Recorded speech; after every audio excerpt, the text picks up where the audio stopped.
Whoa, it's Wulzy. Welcome back to the Building an Extreme Demon series. We have a lot of work to do in this episode because we left the last one on a bit of a rough ending. Let me slow-mo what I got transitioning into the UFO part that we started to decorate last time. You see, there's a really snappy transition after you hit this blue orb falling down onto the block. You see it all switches and it's so basic looking at this point. This definitely needs to be changed and there needs to be much more detail inside the blocks and around the structures here. My priority is getting some sort of foreground done and also getting some sort of placeholder effect for these objects while the next part kind of rolls in. Let me just show you. I'm going to copy paste, go to a new editor layer. I'm just going to assume that something like 12 is unused. Yeah. I'm going to set this to black. Okay. Color channel number 8 it is. Then I'm going to increase the Z layer to B2 so it's a full Z layer above the blocks that it's supposed to be on. Yeah. You'll notice I've only done this for the bottom objects because we're going to give them another group 102. Which is going to specifically move it down. 102, 2-second move time, ease in, out, and we're going to say like minus 80, which is 8 blocks down on the Y. How did I end up rotating that trigger? Okay, whatever.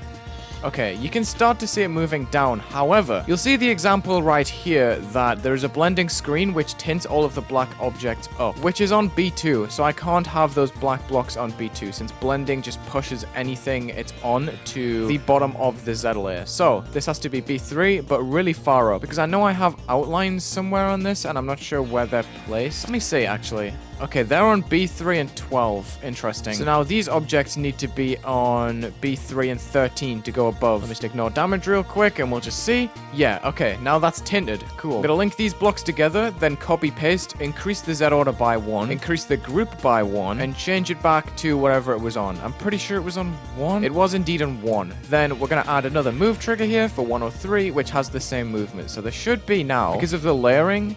Oh. Ah, okay. I have everything backwards. Oh, goodness. This is going to be such a pain. Okay, so the first layer I added actually needs to be at the very top and not the closest to the original object, if that makes sense. 80 should be very safe. I don't know why I even went that high, but whatever. So the process is actually going to be to decrease the layer every time. Interesting. I didn't actually expect that somehow. Okay, we have that on 78, and we can make a 104. I don't know why I'm going in the hue tab. I just need to make it black again and add yet another movement, a block later up there. So now you see the bottom objects have this like layering to them. I'm gonna actually change the easing on it as well, maybe spread it out a bit more just so each layer kind of moves on its own and it's not like one collective thing. I can't. Okay, so now I just need to keep repeating this process of copy pasting, adding a new group, decreasing the layer by 1. Stop going in HSV, please.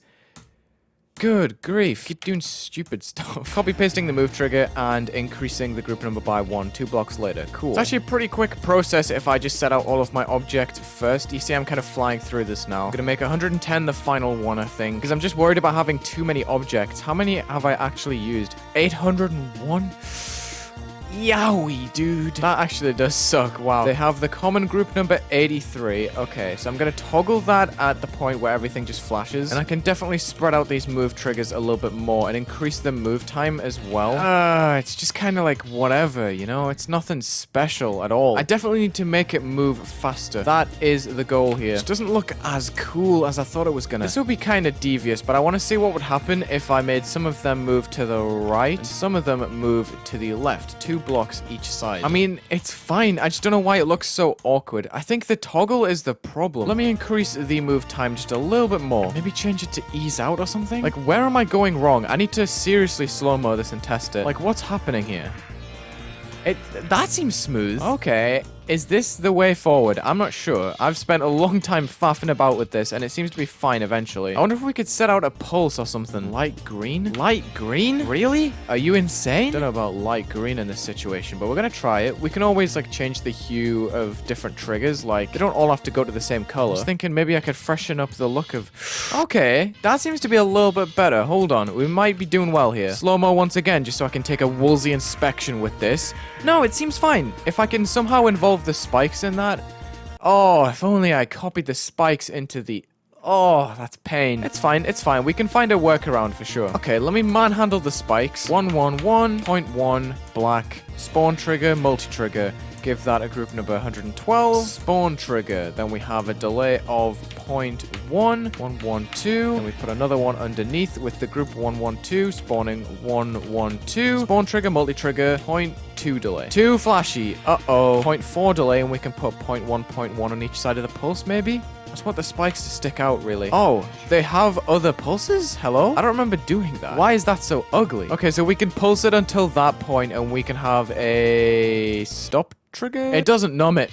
It doesn't numb the pain at all. Maybe because we're pulsing to black and not the light blue that we set out for these, huh? Yes! I'm making moves! Now I need to apply the exact same stuff to the objects on the top that connect to the ceiling. Okay, now we just need to transfer all of these groups onto the new set. I'm legit just gonna delete these and just remake them because I don't want to click the button 10 times for every single trigger. Okay, now we should have something. It's fine, I guess. Like, there's nothing really wrong with it. It's just sort of mid and amateurish and ugh. I wonder what I could do using those same groups, though.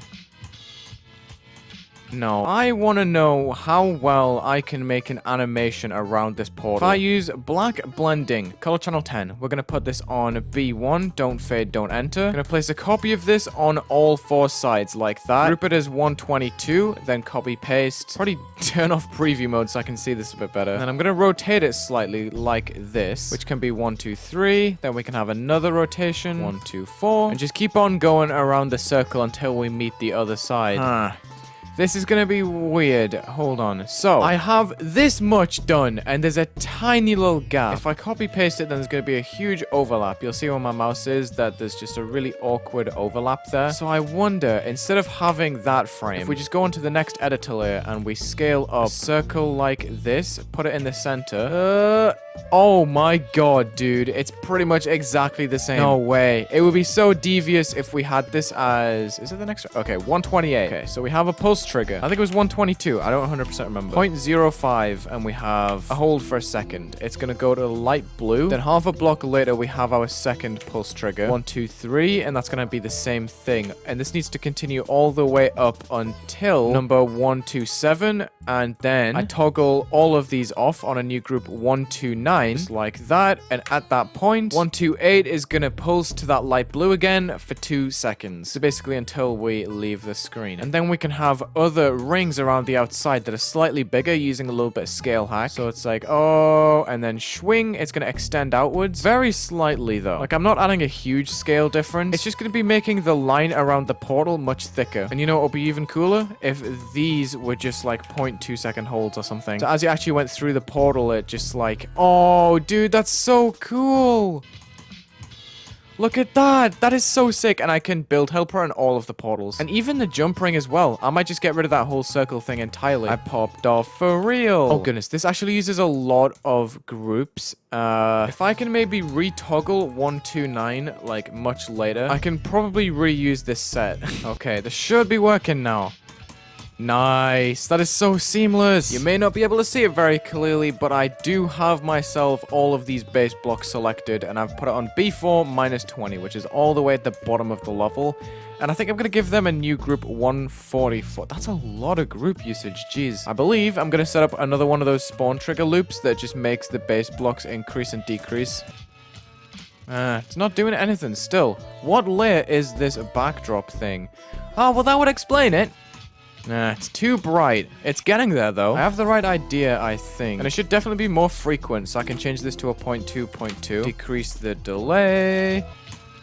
Okay, I created some waves, but I'm not happy with the number of objects that they use, so I'm gonna try think of something more creative and less object intensive to be stuck on the edges of the level. I wonder how reasonable this is to just clash in here and there. Something like this can definitely go on T2. That is literally 4 objects. I mean, I've scale hacked, but still, if I can just thicken this up a little bit and then give it a group and make it move slightly, that should be pretty efficient, and we have like a dynamic ground piece. It's hopefully gonna make our part feel a little bit bit more enclosed and, you know, add a bit of detail here and there. Because something I can do as well is select the bottom bunch of these and put them a layer above, give them a group 147. Oh, actually, we could use 144 that we used on the bases, and that's gonna rise up and down like that. Actually, do I want that on the other set? I feel like I do. I feel like I would rather have that on the inside. No, we need something else. I'm gonna give it 147, copy this pulse trigger, which is gonna be within that spawn trigger. So all we have to do is just change it to 147 and make it much brighter. And then, there we go. We have our little outline that is going brighter and darker,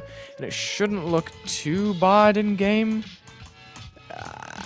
I don't know anymore. If I do that, I gotta make the line flicker as well. This is so complicated. I'm making this way too unnecessarily complicated. Okay, that... It's something, I guess. I've mirrored it on the top, and I'm gonna make 148 have a slightly earlier movement time. I can also move much further along in a much longer move time. Okay, not bad. And we can definitely sweep these away on 149. 2 seconds, ease in, minus 300. I need to make a transition in, actually. Hold up. So we use that same group. We have a move trigger way earlier that moves at like 200 to the right in 0 seconds. And when we're transitioning in, like at the UFO, we can like 0.5 and then back out maybe.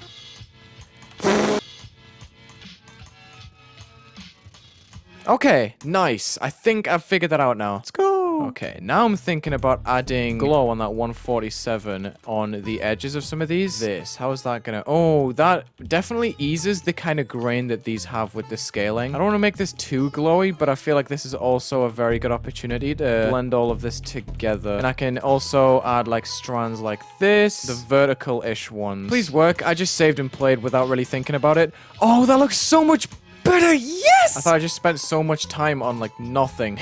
Some ground spikes that were just super ugly, but I feel like I've actually got this figured out now. Let's go, dude. I need to change those glow beams, but man, I don't want this glow to be too bright. Yeah, that's like the perfect level. Can I get away with electricity? The trademark Wulzy electricity, dude. Why does that work? Dude, I am killing it right now. I feel so good about creating. This is so sick. Man. I just need to add a little bit more air deco and some block design here and there, and I should be good. I'm just gonna go for it. I'm just gonna send chains in here. I was about to say shoot your shot, but that makes it sound like I'm having relations with my Geometry Dash designs. I don't know if I'm delusional or if I'm just like not missing right now. I feel like everything I'm doing is just working perfectly every single time. I'm gonna end it on a high. Doggy is gonna be playtesting this, and it's gonna be the version before all of this deco, sadly, but I'll be going through all of the changes that I make in his playtesting.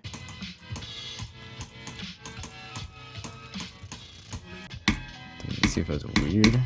This click. Yeah, I don't know. I'll try it again later.